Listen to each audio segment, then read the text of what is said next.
खाकी पर अपराधियों का रौब। जी हाँ, नमस्कार। आप देख रहे हैं नव समाचार विभाग खबर हर समय। मैं हूँ रमाकांत उपाध्याय। सरकार को सोचना होगा कि पुलिस बल का प्रभाव आम जनता के बीच में कम क्यों होता जा रहा है। आम जनता पुलिस के ऊपर हमले क्यों कर रही है। जिस पुलिस के डर और भय से लोग स्वयं नियंत्रित हो जाते थे, अब वही लोग पुलिस के ऊपर हमला करने से भी नहीं डरते हैं। हाल ही में दर्जनों स्थानों पर पुलिस के ऊपर हमले हुए हैं। वर्दी के पीछे पुलिस कर्मियों के वेदना उनके लिए असहनीय होती जा रही है। वह अपनी वेदना शारीरिक रूप से व्यक्त भी नहीं कर सकते हैं। पुलिस के ऊपर जिस तरह से राजनीतिक दबाव बढ़ता जा रहा है, राजनीतिक दल एवं धार्मिक संगठनों के नेता एवं भीड़ जरा जरा सी बात पर हिंसक आंदोलन खड़े कर देते हैं। आक्रामक तरीके से सड़क एवं धार्मिक स्थल पर प्रदर्शन करते हैं। विशेष रूप से दो समुदाय के बीच जिस तरह से आरोप प्रत्यारोप का दौर चल पड़ा है, उसके कारण सारे देश में कानून व्यवस्था स्थिति लगातार खराब होती चली जा रही है। पुलिस बल का रौब भी खत्म होता चला जा रहा है। 300 साल के इतिहास में नागपुर में पहली बार दंगा हुआ। इसका कारण भी पूर्णतः एक वर्ग विशेष के खिलाफ आंदोलन और प्रदर्शन के बाद जिस तरह की स्थिति निर्मित हुई, उसके कारण दंगा हो गया। कर्फ्यू लगाना पड़ा। पुलिस को कानून व्यवस्था के नियंत्रित करने के लिए स्वतंत्र रूप से काम करने का मौका नहीं मिलता है। सरकार के दबाव में काम करना पड़ता है। दो वर्गों के बीच के विवाद में एक वर्ग के खिलाफ मुकदमे दर्ज कर कार्रवाई करनी पड़ती है। एक वर्ग विशेष के मकानों को बुलडोजर से पुलिस की उपस्थिति में तोड़ दिया जाता है। राजनीतिक हस्तक्षेप के कारण दूसरे पक्ष पर कोई कार्रवाई नहीं होती है, जिसके कारण पुलिस के खिलाफ एक गुस्सा पनपता है। मुंबई में एक कॉमेडियन द्वारा एक कार्यक्रम में एक राजनेता के ऊपर व्यंग किया गया। उसके बाद एक वर्ग विशेष के लोगों ने कार्यक्रम स्थल पर तोड़फोड़ कर दी। राज्य सरकार और जिला प्रशासन कॉमेडियन के खिलाफ खड़ी हो गई, जिसके कारण मुंबई जैसे स्थान में देखते ही देखते कानून व्यवस्था की स्थिति खराब हो गई। कानून व्यवस्था को लेकर पुलिस के ऊपर कब कहां से मुसीबत आ जाएगी, पुलिस को इसका अंदाजा भी नहीं होता है। पुलिस का खौफ और रौब खत्म होता जा रहा है। पुलिस के निष्पक्ष तरीके से कार्रवाई नहीं कर पाती है। एक पक्ष प्रताड़ित होता है, दूसरा पक्ष खुलेआम आक्रामक होकर घूमता रहता है, जिसके कारण पुलिस की स्थिति आम जनता के बीच वह नहीं रही। राजनीति में जिस तरह से अपराधियों को संरक्षण मिल रहा है, राजनीति में अपराधियों की संख्या लगातार बढ़ती जा रही है। धार्मिक को उन्माद भी अपराध को बढ़ा रहे हैं। पुलिस चाह कर भी धार्मिक उन्मादियों को कार्रवाई नहीं कर पाती है, जिनके कारण आम जनता के बीच पुलिस के खिलाफ विद्रोह पनपने लगा है, जिसका खामियाजा पुलिस कर्मचारियों को भुगतना पड़ रहा है। अपराधियों को राजनीतिक एवं धार्मिक संरक्षण मिलने का कारण पुलिस की स्थिति दयनीय होती चली जा रही है। पुलिस कर्मियों के ऊपर लगातार हमले बढ़ रहे हैं। जगह जगह पर सामूहिक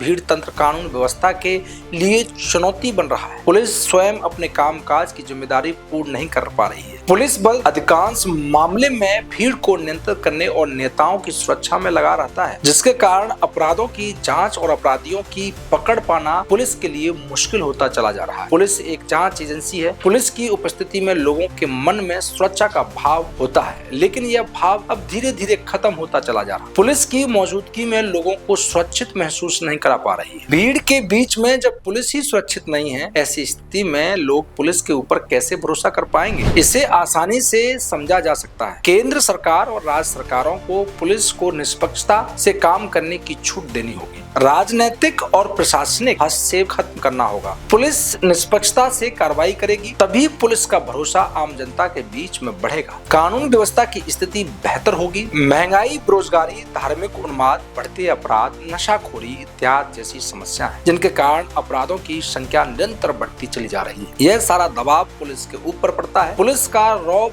आम जनता के बीच बना रहे। पुलिस की इमेज देशभक्त और जन सेवा की बनी रहे। इसके लिए पुलिस पर राजनीतिक हस्तक्षेप खत्म होना चाहिए। पुलिस को एक स्वतंत्र जांच एजेंसी के रूप में काम करने और कार्रवाई करने का अधिकार मिले। यदि ऐसा होगा तो निश्चित रूप से पुलिस का रौब बना रहेगा। कानून व्यवस्था की स्थिति में भी सुधार होगा। तमाम ऐसी खबरों के लिए हमसे जुड़े रहिए, देखते रहिए नव समाचार विभाग खबर हर समय। नमस्कार।